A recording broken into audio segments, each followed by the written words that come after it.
甘心經卒無盡的愛，寬有怒氣的我，不會在乎我作的一切，過失只因三得人子的我，以致關閉的我，心感榮幸，我能敬呼你阿爸，天父，你只給我智慧，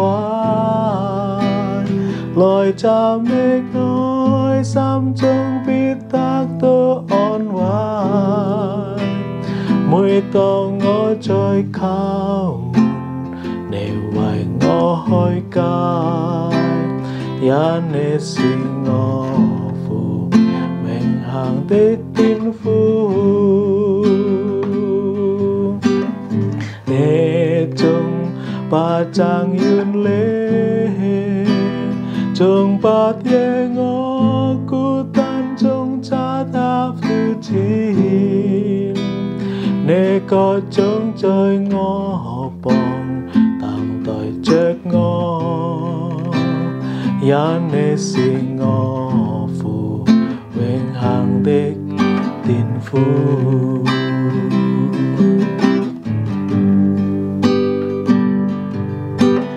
Kasih yang sempurna telah ku terima darimu, bukan karena kebaikanku, hanya oleh kasih karuniamu kau pulihkan aku, hanya untuk dapat memanggil Bapa. Kau beri yang ku pinta saat ku mencari, ku mendapatkan, ku ketuk pintumu dan kau bukakan, sebab kau Bapa-Ku, Bapa yang kekal. Takkan kau biarkan aku melangkah hanya sendirian,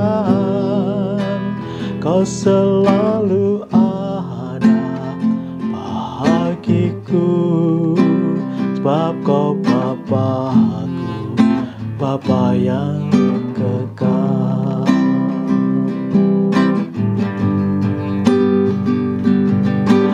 Takkan kau biarkan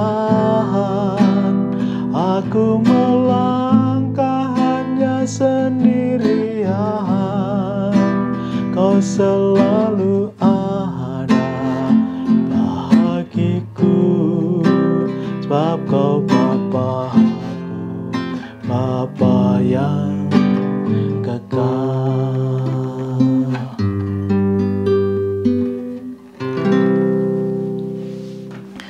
Selamat sore saudari dan saudara yang terkasih dalam Kristus, selamat berhari Minggu.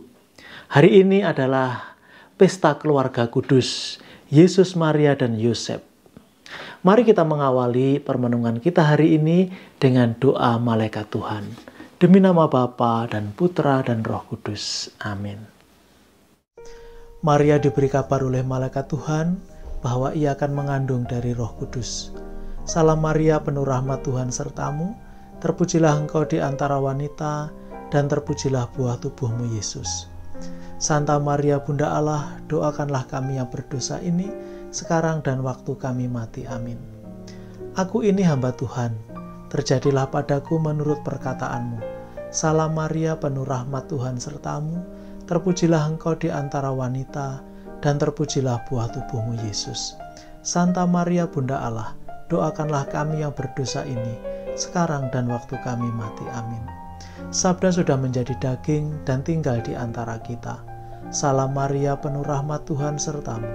Terpujilah engkau di antara wanita, dan terpujilah buah tubuhmu Yesus. Santa Maria Bunda Allah, doakanlah kami yang berdosa ini, sekarang dan waktu kami mati. Amin. Doakanlah kami ya Santa Bunda Allah, supaya kami dapat menikmati janji-janji Kristus. Marilah kita berdoa. Ya Allah, karena kabar malaikat kami mengetahui bahwa Yesus Kristus Putramu menjadi manusia, curahkanlah rahmat-Mu ke dalam hati kami, supaya karena sengsara dan salibnya, kami dibawa kepada kebangkitan yang mulia, sebab Dialah Tuhan dan pengantara kami. Amin. Saudari dan saudara yang terkasih dalam Kristus, setelah kita merayakan pesta kelahiran Tuhan secara meriah, kemudian hari ini gereja mengajak kita untuk bersama-sama merayakan pesta keluarga kudus. Tuhan menganugerahi kita satu contoh keluarga yang hebat. Pertanyaannya adalah, mengapa keluarga itu begitu penting? Jawabannya yang pertama, karena Allah sendiri kemudian yang memilih untuk tinggal bersama keluarga. Allah memilih bahwa Sang Putra yang akan menebus dunia itu datang melalui sebuah keluarga. Dia hadir di dalam keluarga Yusuf dan Maria. Nah, mereka menjadi kudus karena Yesus ada di tengah-tengah mereka. Tuhan tidak mau kemudian muncul sosok yang tidak ada orang tuanya, seperti seolah-olah keluar dari batu. Apakah Tuhan bisa membuat seperti itu? Kalau Tuhan Maha Kuasa, pasti bisa. Tetapi Tuhan tidak memilih seperti itu. Tuhan memilih untuk hadir dalam keluarga. Karena di sanalah nanti akan bertumbuh. Karena dengan hadir di dalam keluarga, Yesus memahami benar-benar apa yang dialami oleh umatnya, oleh manusia pada umumnya.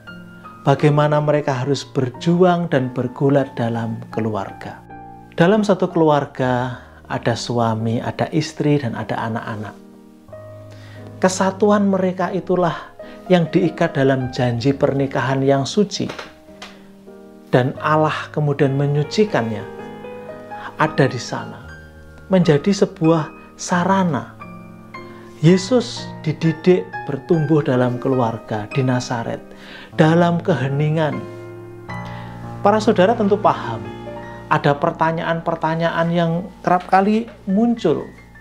Selama 30 tahun sebelum Yesus muncul ke publik, muncul kepada khalayak ramai untuk mengajar, dia ada di mana? Ada yang berspekulasi, oh dia belajar ke India, oh dia ke sana kemari. Tidak jelas semuanya. Tapi kitab suci mencatat dalam Injil Lukas bahwa Yesus tinggal dalam asuhan Yusuf dan Maria. Dan dia bertambah dewasa, bertambah bijaksana.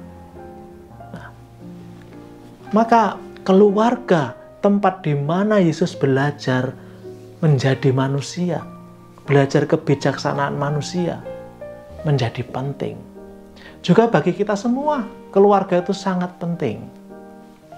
Santa Teresia Lisieux itu mengalami hal yang sama.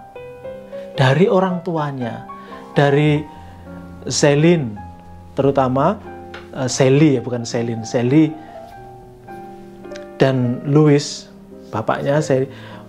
Sepasang suami istri ini orang yang saleh.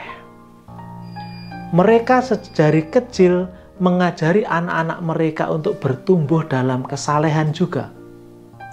Di rumah mereka ada seperti altar kecil begitu, lalu ada patung Bunda Maria, dan setiap anak itu diajari untuk bagaimana memiliki devosi kepada Bunda Maria. bagaimana mereka mengungkapkan kasih kepada Allah. Maka tidak mengherankan kalau kemudian semua anak-anaknya, ada 5 orang, itu semuanya masuk biara. Mereka ingin memberikan diri, mencintai Tuhan secara penuh. Karena memang sedari kecil mereka diajari. Ya, harus kita tahu bahwa dulu Louis dan Sally itu memang ingin masuk biara. Jadi satu ingin jadi imam, satu ingin jadi suster. Tapi kemudian Tuhan menunjukkan panggilan yang lain. Dan mereka, panggilan jadi suami istri ini tidak menghalangi panggilan mereka untuk mencintai Tuhan. Sally dan Louis adalah santo dan santa, suami istri. Keteladanan mereka. Ketika kemudian Louis harus menjadi single parent karena Sally meninggal, jadi beberapa tahun setelah kelahiran Theresia Lisieux, Sally meninggal. Louis sendirian harus mendidik anak-anaknya. Dia menjadi ayah sekaligus ibu bagi anak-anaknya. Dia tidak takut karena memang Allah ada di sana, hadir. Mereka selalu menghadirkan Tuhan di dalam hidup mereka. Meskipun mereka kesulitan ekonomi, kemudian harus pindah, harus mencari tumpangan di badan-badan sosial begitu, tidak mengurangi kasih mereka kepada Allah. Karena mereka sudah belajar dari kecil. Nah, disinilah pentingnya keluarga. Allah menyucikan keluarga. Dan ketika sebuah keluarga, orang tua dan anak-anak senantiasa menghadirkan Tuhan di dalamnya, entah situasi apapun yang terjadi, keluarga itu akan bertahan. Sekarang banyak keluarga tidak bertahan. Jadi orang membangun rumah tangga itu seperti uji coba. Ya kalau cocok lumayan, kalau enggak ya sudah. Banyak yang seperti itu. Mereka lupa bahwa membangun keluarga itu sekali selamanya. Dan bangunannya itu menjadi kokoh kuat kalau unsur-unsur yang menyatukannya itu juga kuat. Yesus mengatakan batu penjuru rumah itu haruslah Kristus. Tiang utama penyangganya haruslah Kristus. Kalau batu penjurunya yang sebagai pondasi nanti itu adalah Kristus, ada banjir, rumah itu kokoh bertahan. Kalau tiang penyangganya itu adalah Kristus, kalau ada badai, keluarga itu utuh. Maka berpeganglah bersama Kristus. Jadikan Kristus itu anggota keluarga. Jangan disingkirkan, jangan dianaktirikan, jangan dikeluarkan dari keluarga. Jadi bukan sekedar patung hiasan di almari atau di dinding, tapi kehadiran Kristus yang nyata. Kalau bersama keluarga berdoa, kemudian dengan anak-anak, dengan cucu berdoa, itu menghadirkan Kristus dalam keluarga yang akan mendampingi, membuat keluarga itu kuat utuh. Karena keunggulan sebuah keluarga itu bukan kalau mereka materinya banyak, berkelimpahan, tidak. Tetapi ketika keluarga itu mampu menghadirkan Kristus, maka seberapapun yang dimiliki, orang akan berbahagia. Karena berkelimpahan. Tapi kalau tidak ada Kristus, sebanyak apapun yang dimiliki rasanya kurang. Karena mereka kekurangan yang utama, yaitu Kristus. Saudari dan saudara terkasih, maka dalam perayaan Keluarga Kudus hari ini, mari kita jadikan keluarga kita masing-masing sebagai keluarga-keluarga kudus masa kini. Tuhan memberkati. Demi nama Bapa dan Putra dan Roh Kudus. Amin.